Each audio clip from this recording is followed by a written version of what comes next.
د دې برید بای باره کې راته چا وویلو چې د ده یوه بوډۍ مور پاتې شوه او نه یې خور شته او نه یې رور شته.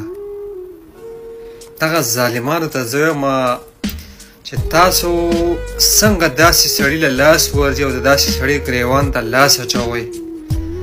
ده خو به د چا سره بد نه یې کړي، که چا سره بد کړي وو نو څه بد یې کړي وو چې دا تاسو دغه شانتې بېګناه وویشتو او شهید مې وکړو.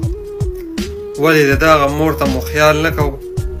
الله در باندې خپلې میندې ودردوه، الله در باندې خپل بچي ودردوه چې دغه شانتې دا پښتانه یو بل دردی او د یو بل خویندې میندې دردی.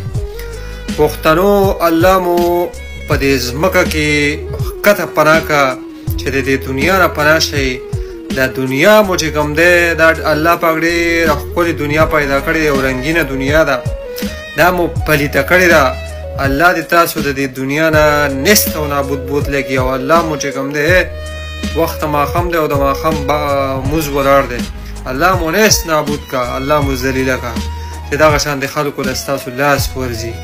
دلګیانو ستاسو په زړونو کې رحم هم نشته چې د مور یو زوی او نه یې خور او نه یې رور. افسوس خبره ده، قسم دی